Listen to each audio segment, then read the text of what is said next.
So let's install Flutter then. And the installation actually differs between Mac OS and Windows. For the rest of the course, the code we write and so on will be the same. But here for the installation, it differs. So therefore, in this video, we'll set up Flutter and all the surrounding packages and dependencies we need for Mac.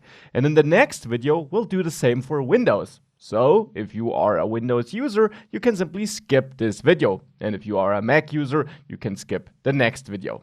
So let's proceed with the Mac setup then.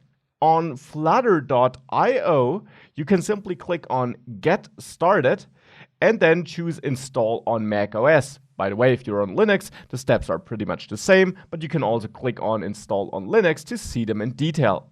And that's in general what I would recommend. Go through these steps in detail. The good thing is you can read them here. And I strongly recommend following along here and reading these whilst you also watch this video or whilst you are going through the installation process, because A, some tiny steps could change over time, and B, this is a great way of resolving issues since there might be something you overlook in the video which you can then simply read about in this article. So let's continue. First of all, let's check the system requirements. Well, we need the operating system Mac OS, obviously, enough free space on our disk, and then we depend on these command line tools, which actually should all be available by default. Now, Git might not be, so it's a good idea to download it before you get started. You can simply search for Git on Google and then actually pick that first or actually that second link to find the downloads page. And there simply choose Mac OS or Linux, depending on where you're on. And then the download should start automatically. If it doesn't, you can simply click here, obviously. And this will download an installer through which you can simply walk to install Git, which is a version management system, on your machine. Now, you don't need to use that version management system, but Flutter uses it behind the scenes. This is why you need to have this available. Once you got Git installed, with the help of that installer you can download, which I showed you a second ago, you can proceed with these steps. And the next step is to actually download Flutter. Now, at the point of time recording this, the latest version is 0.3.2 beta. Chances are that when you're watching this, there's a higher version available, but the code we write will still be the same. So download the latest version you're seeing here, of course. Now I'll go with this one. Simply download it to your machine. And this can take a while. As you can see, it's quite a big file. So I will jump forward to the point of time where this already is downloaded. The installation just finished for me. You can now simply unzip this, and you can do that with the command you see here, or simply, well, click on that downloaded file, simply open it in the folder where it was downloaded, simply click on it down there, and then unzip this. Now this can take a couple of seconds, of course, since it's a rather big file. Once it is unzipped, you have this Flutter folder, and now you should copy this somewhere where you want to store this. Now, this Flutter thing here is an entire tool set. It's the SDK, the software development kit you need for developing Flutter apps. It includes a lot of dependencies Flutter needs. So this is really a central package, a program you should store on your machine. And you can copy it wherever you want on your machine. Now I got that tools folder where I want to have it, so I'll just drag it over there. And now with Flutter added to that folder, we can proceed with, well, the installation or with using it. So the Flutter tool is actually a tool we execute from the command line. Therefore, we need to add it to our path. The path is basically a global variable which ensures that the Flutter program, or which ensures that any program, can be accessed through the command line. And we want to configure the Flutter program to be found there. Now, to be found there, we could execute this command in the command line if we navigated into the newly created Flutter folder, or we do something which is seen a little bit further down the article. Here, we update our path permanently. Now, how does that work? For that, you should go into your user folder, and there you need to turn on the setting to see hidden files. You should then see that bash profile file. Important, if you're on macOS Catalina or higher, it'll not be a bash profile file, but a .c profile file. It fulfills the same purpose, it's just a different name, and you should then edit that file. Another important note, if you see neither of these files, if you don't have such a profile file, whatever name it is for your operating system, you can simply create it. Simply create a text file, insert what we're about to insert in the next seconds, and then save it under .bash profile for macOS older than Catalina and .c profile for macOS after Catalina. Now you can simply open that with the normal text edit app or with any text editor of your choice. Now if you're using the text edit app, just make sure you're viewing this in plain text mode, not in rich text mode. So if you open this then, let me make this a bit bigger, you can edit this file. And this basically configures path settings for your terminal, for your command line tool on Mac or Linux. Now, we want to add something here. We want to add this line, which you can find in the installation steps. Simply add it at the bottom.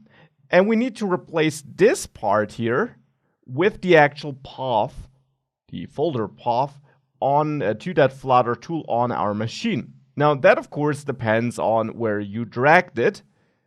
For me, it can be found under users, then my username, then there's a development folder, and then there I created a tools folder.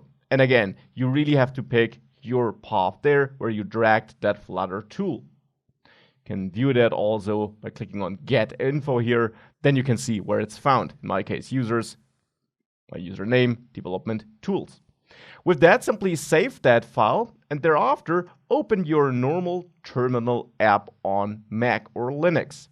Once you did open that, you should be able to run Flutter Doctor. Now this is a tool which will also check if you need to do something to make Flutter work, and it should at least do something if you set up your Flutter installation correctly. By the way, the fact that my installation is 30 days old, we can ignore that here because we know we just downloaded the latest version, 0.3.2 in my case, so this is all fine. Now this is already looking quite good here because I actually have a decent setup. I'll still walk you through the remaining steps here though. So we updated our path. We now ran Flutter Doctor 2. Now what we need to do is we need to configure our system to be able to build iOS and or Android apps. For that, if you want to build iOS apps, if you want to test your app on iOS and ultimately build it for that platform, you need to install Xcode, which is Apple's development IDE, but also an absolutely required tool for building iOS apps, even if you use Flutter and no native code for that.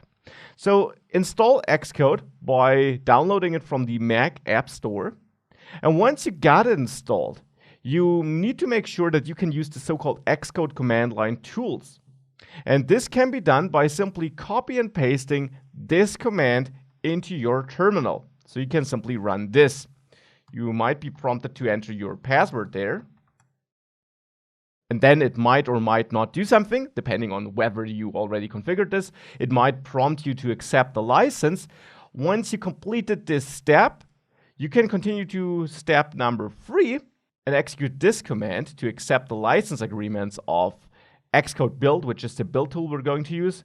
Now here you can simply scroll to the bottom, which can be sped up by hitting space a couple of times, and then type agree down there.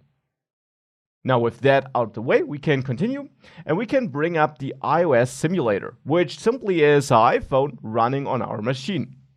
It can be started with this command. You could also start it from within the Xcode, by the way, but I will simply start it with this command, open-a simulator with a capital S. And now what this should do is it should bring up this iOS simulator here. Now this is the device running. You can change the type of phone you're emulating here from that menu, device, and then iOS, and then choose your favorite device here. And now with that up and running, what you can do is you can start your Flutter app by running flutter run in the command prompt. Now for that, we need a Flutter app though, right? Because right now we only installed Flutter, but we haven't set up a Flutter app, a new project. So let's quickly do that. And for that, you should first of all navigate into the folder where you want to create your Flutter app. Once you navigated into that folder where you want to create your new Flutter project, run flutter create and then the name. For example, first_app. Important, this project name must not contain dashes or white spaces. It should be using underscores instead, or be one word only. Hit enter, and this will now set up a new Flutter project in that specified location, a new subfolder which holds that project to be precise. Can take a couple of seconds. And once it's done, you can navigate into this newly created folder. In my case, it's named first_app, and then hit Flutter run. Enter this, hit enter, and with the iOS simulator up and running, you should be able to see that Flutter app on that iOS simulator momentarily. The first build or the first time you run this can take a couple of seconds longer, by the way. Here we are. Now important, keep that process running. Don't quit it. You could quit it with Control-C, but you want to keep that running so that you can always rebuild your project and instantly ship that new version to the device whenever you change something in your code. So with that, you should see this, your first Flutter app running on the iPhone. And you can hit that plus button to see a counter that is incremented. This is an app the Flutter tool created for you. We, of course, didn't write any code yet. Now that's cool. And we will actually edit this a little bit to see how we can, well, work with that first Flutter app. But obviously, we also want to build for Android, right? So let's go back to these installation docs. We're done with the iOS setup here, the simulator at least. Now, if you want to deploy to a real iOS device, you can follow these steps here. You will essentially need to plug in your real iPhone, then also, again, execute these steps to install Homebrew, and then these extra tools which you need to be able to ship your app to a real iPhone. And once you're done with that, you can continue with these steps, and you will need to do some tweaking in Xcode to be able to ship your app to your real device. Now, that is something I'll come back to later in this course when we will actually test this on a real device and also deploy the app at the end. But again, feel free to already go through these steps. They're really simple if you want to run this on a real device. Now, I'll move on to Android for now. And for that, we will need Android Studio. Just like Xcode is the official IDE and contains all the build tools for iOS apps, Android Studio is the same for Android. So click that link to be forwarded to the download page of Android Studio. And on that page, it should automatically present you the macOS download. So you can simply hit download Android Studio here, accept these license agreements, and well, then download. Store this in any folder of your choice. And this again is a little bit of a bigger file. So let's wait for this to finish before we continue. Now the download did finish. You can then simply execute that file and it will launch an installer for you. Let me also close the iOS simulator here. Now that Android Studio installer is pretty straightforward on Mac. Just drag that into that applications folder. And this will copy or install that tool in that folder, which again will take a couple of seconds since it also unpacks that folder. And once you are done with that, let's go back to the Flutter installation page. Once you're done with that, you need to start Android Studio and go through the setup wizard to configure everything and install everything you need. Now, you could also be getting a security warning that the opening of Android Studio was blocked because it was from from the internet, not from an identified developer. You can then open it anyways through the Mac security and privacy settings.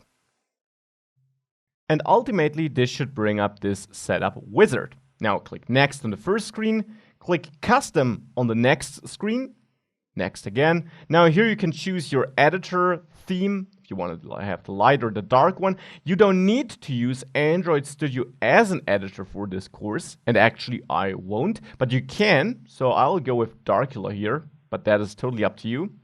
Now, on the next screen, make sure to also check Android Virtual Device here under the installation options.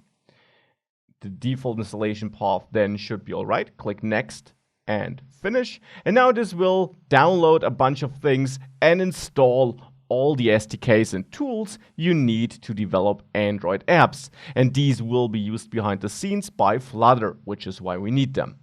So let me fast forward until this is also done. Now, by the way, this can take a couple of minutes, so don't worry if it takes a bit longer. It downloads and installs quite a lot of things. Now the setup finished for me here, so let's click Finish. And thereafter, you can click on Open an existing Android Studio project.